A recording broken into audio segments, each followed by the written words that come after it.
প্রিয় বন্ধুরা, আপনারা যারা প্রাথমিকের ইন্টারভিউর প্রস্তুতি নিচ্ছেন, আমি আশাবাদী আপনারা অনেকটাই এগিয়ে গেছেন।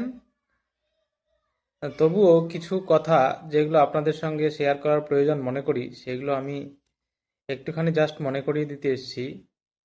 প্রস্তুতির শেষ মুহূর্তে এসেও অনেকেই ঘাবড়ে যাচ্ছেন যে কি পড়বো, আরও কি পড়বো, কি পড়লে আমার ইন্টারভিউটা সেফ থাকবে, এইসব বিষয়গুলো নিয়ে অনেকে জানতে চাইছে।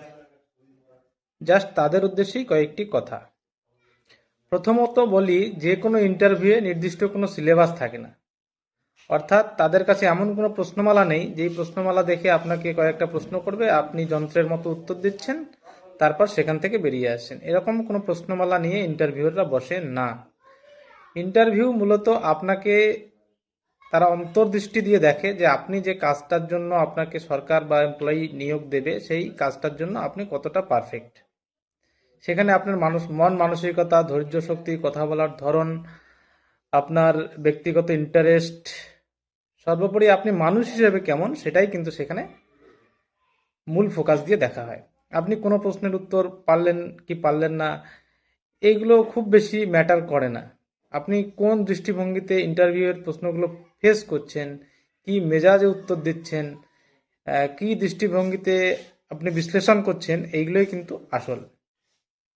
তাই যেটা বোঝাতে পারলাম যে ইন্টারভিউয়ের নির্দিষ্ট কোনো সিলেবাস নেই। তাই এটা ঘাবড়াবেন না যে আমি কি আরও কি পড়বো, আরও কি পড়বো না। যা পড়েছেন এনাফ, শুধু কনফিডেন্সটা দরকার। ওই কনফিডেন্সটা নিয়ে আসার জন্য বা ফিরিয়ে আনার জন্যই কিন্তু মূলত আমার আজকের এই ভিডিওটি করা। দ্বিতীয়ত যে কথাটি বলবো সেটি হচ্ছে যে নির্দিষ্ট কোনো প্রশ্নমালা না থাকলেও তারা মূলত আপনি যে উত্তরটা দিচ্ছেন সেই উত্তরটা থেকেই কিন্তু পরবর্তী প্রশ্নটি সাধারণত করা হয় কোনো কোনো ক্ষেত্রে। যেমন প্রথমে বলা হলো যে আপনার প্রিয় খেলার নাম কি। এবার আপনি বললেন আমার প্রিয় খেলা ক্রিকেট। তাহলে সঙ্গে সঙ্গে আপনাকে প্রশ্ন করা হতে পারে যে একজন তাহলে আপনার ভালো খেলোয়াড়ের নাম বলুন, পছন্দের খেলোয়াড়ের বা প্রিয় খেলোয়াড়ের নাম বলুন। আপনি বলে দিলেন বিরাট কোহলি। তাহলে বিরাট কোহলির অভিষেক কত, মানে কোন সময়টাতে হয়েছিল, তার কটা সেঞ্চুরি, রিসেন্ট সে কোন ম্যাচটা খেলছে বা কোন সেঞ্চুরিটা করেছে, এই বিষয়গুলো কিন্তু সঙ্গে সঙ্গে কিন্তু আপনাকে প্রশ্ন করতে পারে। অথবা যদি এই কথাটা বলে যে আপনার প্রিয় কবির নাম কি, আপনি বললেন নজরুল ইসলাম, সঙ্গে সঙ্গে কিন্তু আপনাকে প্রশ্ন করতে পারে তাহলে নজরুল ইসলামের একটা কবিতা পড়ে শোনান। এই ধরনের প্রশ্ন কিন্তু সঙ্গে সঙ্গেই করা হয়। মানে এরকম নয় যে তাদের কাছে কোনো প্রশ্নমালা আছে সেটা নিয়ে তারা বসে আছে আপনাকে পরপর প্রশ্ন করবে, যেটা আমি আগেও বললাম। অর্থাৎ আমরা যেটা বুঝতে পারলাম যে আমরা যে উত্তরটা দেব সেটা কিন্তু বুঝে শুনে, কারণ সেখান থেকেই কিন্তু আমার পরবর্তী প্রশ্নটা ধেয়ে আসতে পারে। যেমন যদি বলা হয় কারোর বাড়ি, দেখা গেল যে বললো আপনার বাড়ি কোথায়, বলো উত্তরবঙ্গে। উত্তরবঙ্গের কোন জেলায়? কোচবিহার জেলায়। তাহলে কোচবিহার জেলায় একটা গুরুত্বপূর্ণ নদীর নাম বলুন। এই ধরনের মানে আর কি।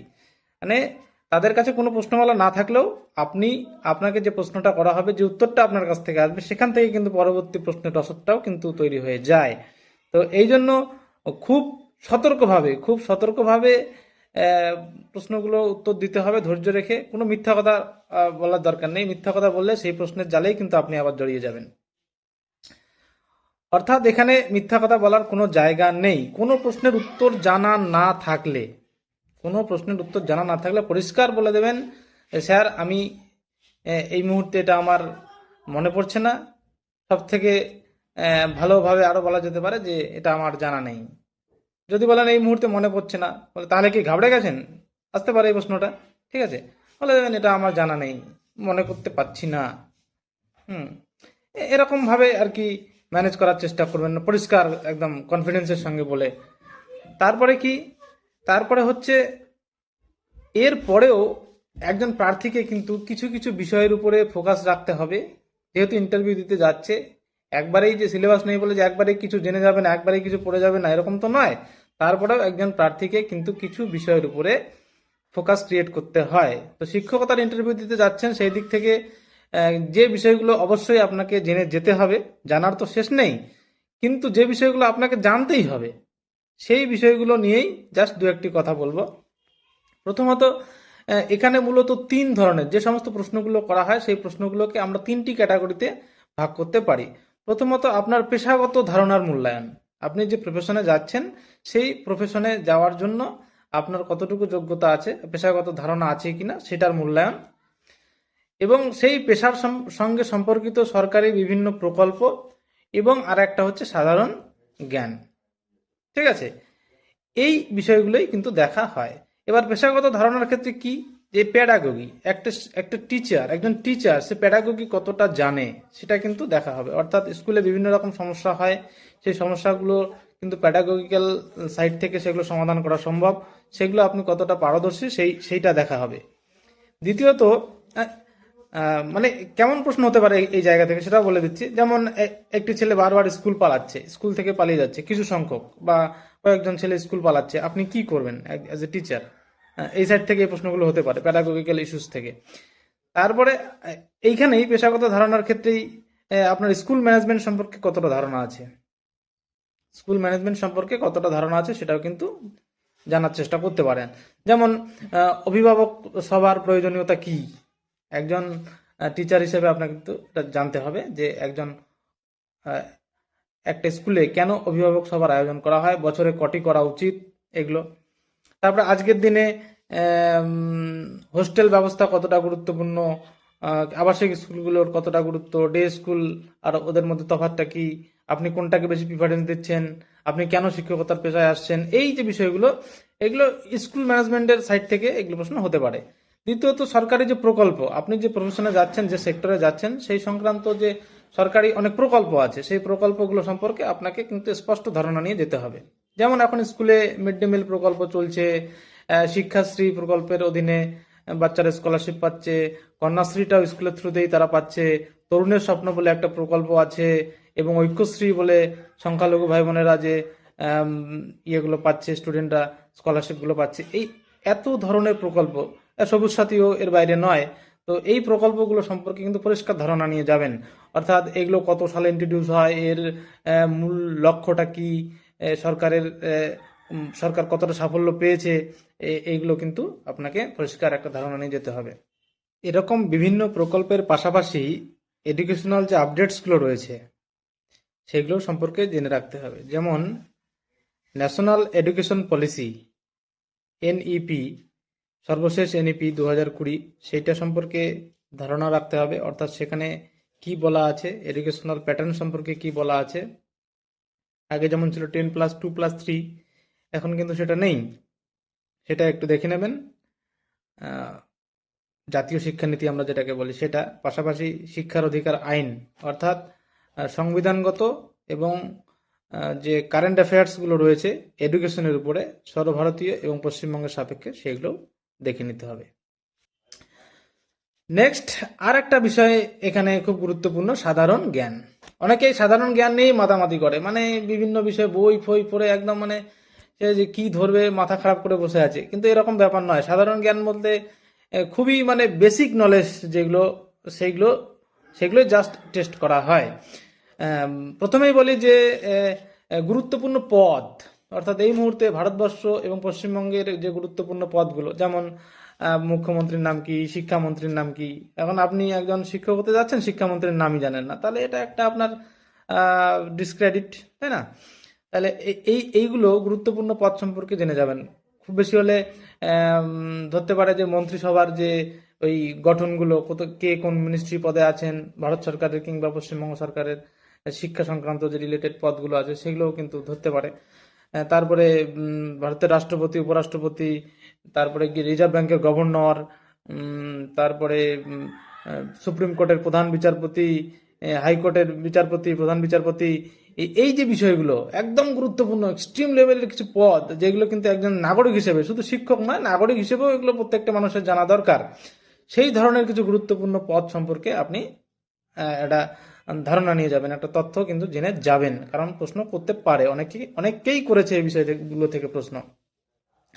তারপরে আরেকটা সাধারণ জ্ঞানের মধ্যে আরেকটা যে পার্ট আছে, সেটা হচ্ছে যে নিজের এলাকা সম্পর্কে পরিষ্কার ধারণা নিয়ে যেতে হবে। আপনি যে জেলা থেকে যাচ্ছেন, আপনি দার্জিলিং, জলপাইগুড়ি, কোচবিহার, যে কোনো জেলা থেকে যেতে পারেন, সেই জেলার কিন্তু একটা নির্দিষ্ট ইতিহাস আছে, তাই না? সেই জেলাটা কিভাবে গঠিত হলো, সেই জেলার প্রধান যে মানুষের অর্থনৈতিক অবস্থা, সামাজিক অবস্থা, কোনো আঞ্চলিক হস্তশিল্প থেকে শুরু করে, কুটির শিল্প থেকে শুরু করে কোনো বিশেষ কোনো সেখানকার উদ্ভিদ প্রাণী, এই যে যাবতীয় যে বিষয়গুলো আছে সেগুলো কিন্তু আপনার একটা ধারণা নিয়ে যেতে হবে। কারণ আপনি হয়তো দেখা গেল যে আপনি কোচবিহার জেলার মানুষ, হয়তো কোচবিহার জেলার একটা নদীর নামও বলতে পারছেন না। তারপরে দেখা গেল যে আপনি পশ্চিমবঙ্গের মানুষ, পশ্চিমবঙ্গের জাতীয় গাছটার নাম বলতে পারছেন না, জাতীয় পাখিটার পশুটার নাম বলতে পারছেন না। হ্যাঁ, এইগুলো কিন্তু কাঙ্ক্ষিত নয়। তাই নিজের এলাকা সম্পর্কে, নিজের এলাকা বলতে আপনি নিজের এলাকা বলতে আপনি প্রথমে যে বিধানসভা এলাকায় বসবাস করেন সেটা, তারপরে আপনার জেলা, তারপরে আপনার রাজ্য এবং তারপরে আপনার দেশ, এই রকম সিস্টেমে কিন্তু এগোতে হবে। যেমন আপনার এমএলএর নাম কি, আপনি যে গ্রাম পঞ্চায়েতে থাকেন তার প্রধানের নাম কি, আপনি যে লোকসভাতে বসবাস করেন তার নাম কি, এবং তার লোকসভা সদস্য অর্থাৎ যাকে আমরা এমপি বলি, এমপির নাম কি, অর্থাৎ এমএলএ, এমপি, প্রধান, পঞ্চায়েত সমিতির সভাপতি, এইগুলো সম্পর্কেও কিন্তু একটা ধারণা রাখতে হবে। বলতেই পারে যে আপনার পঞ্চায়েত সমিতির সদস্যকে। এবার আপনি তো জেনে আপনি এখানে মিথ্যা বলার কোনো জায়গা নেই। হয়তো দেখা যাবে যে ইন্টারভিউ নিচ্ছে সে আপনার এলাকারই লোক। তারপরে আসি যে নিজের বিষয়, অনেকে বিভিন্ন বিষয়ে মাস্টার্স করেছেন, বিভিন্ন বিষয়ে অনার্স করেছেন, বিশেষত প্রাইমারি সেক্টরের ক্ষেত্রে এটা তো উচ্চ মাধ্যমিক পাশের পোস্ট, ফলে আপনার উচ্চশিক্ষাটা এখানে খুব বেশি ম্যাটার করে না, গুরুত্ব পায় না, সাবজেক্টের কোনো প্রশ্ন তেমন করা হয় না। কিন্তু তবুও যারা ইন্টারভিউ বোর্ডে থাকেন তারা অনেকে বিভিন্ন বিষয়ের বিশেষজ্ঞ হয়। এবার কাকতালি ভাবে যদি মিশে যায়, মানে মিলে যায়, যদি দেখা গেল ইন্টারভিউ বোর্ডে যে আছেন তিনিও বাংলার শিক্ষক বা অধ্যাপক, এবার আপনিও বাংলা নিয়ে অনার্স করেছেন, স্বাভাবিকভাবে সেখান থেকে দু একটা প্রশ্ন কৌতূহল বশত করতেই পারেন। যেমন আমাকে ভূগোল বিষয় থেকে প্রাইমারি সেক্টরে দু একটি প্রশ্ন করা হয়েছিল এরকম। কিন্তু সেই প্রশ্নগুলো কিন্তু একদম ডিপের প্রশ্ন নয়, এবং অনার্স লেভেলের কোনো প্রশ্ন নয়। ঠিক আছে, আপনি যেহেতু কলেজের প্রফেসর হচ্ছেন না বা ওই বিষয়টা আপনি পড়াবেন না, আপনি প্রাথমিক শিক্ষক হিসেবে ইন্টারভিউ দিতে যাচ্ছেন, তাই আপনাকে কিন্তু অত গভীরে গিয়ে প্রশ্ন করবে না, একদম খুব স্বাভাবিক ভাবেই একদম বাইরের থেকে যে সাধারণ সাধারণ প্রশ্নগুলো হয় সেগুলোই করতে পারে। যেমন যদি জিওগ্রাফির হন তাহলে খুব জোর বলতে পারে যে শিলা কাকে বলে, মেঘমা লাভার মধ্যে পার্থক্য কি, আঞ্চলিক সময় এবং প্রমাণ সময় কি, ভারতের প্রমাণ সময়টা কোথায় রয়েছে, কৌতূহলবশত জানতে চাইতে পারেন। তো জানতে চাইলে তো আমি বলতে পারবো না যে আমি প্রাইমারি শিক্ষক হতে যাচ্ছি, এগুলো আমার দরকার নেই, এগুলো বলা যাবে না। সুতরাং নিজের বিষয়টা সম্পর্কে একটুখানি জাস্ট মানে আমি বলছি না ডিটেলসে পড়ে যাবেন, মানে একটা মানসিক প্রস্তুতি নিয়ে যাবেন। যেহেতু আপনার অনার্স পাস করেছেন বা মাস্টার্স করেছেন, অনেকে বিষয়টা সম্পর্কে আপনাদের নিশ্চয়ই একদম ধারণা আছে, শুধু কনফিডেন্সের সঙ্গে বলতে পারা। ফলে নিজের বিষয় নিয়ে এইখানে খুব বেশি মাথা ঘামানোর দরকার নেই। তাহলে আশা করি আমি বিষয়গুলো বোঝাতে পেরেছি যে একজন প্রাইমারি টিচারের ইন্টারভিউ দিতে গেলে তাকে কোন কোন বিষয়গুলোর উপরে বেশি নলেজ রাখতে হবে বা দক্ষতা দেখাতে হবে। এরপরেও বলবো সব থেকে বড় অস্ত্র যেটা হচ্ছে মাথা ঠান্ডা রাখা এবং নিজের নার্ভসের উপর কন্ট্রোল রাখা, নিজের স্নায়ুকে নিয়ন্ত্রণ করা। যদি এইটা করতে পারেন তাহলে ইন্টারভিউ কিন্তু আপনার জন্য খুব কঠিন ব্যাপার নয়। আমি এমন অনেককে দেখেছি যে একটাও প্রশ্ন পাচ্ছে না, কিন্তু সে যে কনফিডেন্সলি সে মানে না পারাটাও যে প্রকাশ করার একটা ভঙ্গি আছে, সেটার মাধ্যমে কিন্তু সে ইন্টারভিউয়ারদের মন জয় করে নিয়েছে এবং সে চাকরিটাও পেয়েছে। আবার এমনও দেখেছি যে যারা খুব ভালো ইন্টারভিউ দিয়েছে তারপরে র্যাঙ্ক অনেক পিছনে থাকে। আসলে ব্যক্তিত্ব, আপনি কত সহজে, কত সাবলীলভাবে তাদের প্রশ্নগুলো মোকাবিলা করতে পারছেন, সেটাই আসল কথা। তাই ইন্টারভিউ নিয়ে ঘাবড়ানোর কোনো জায়গা নেই।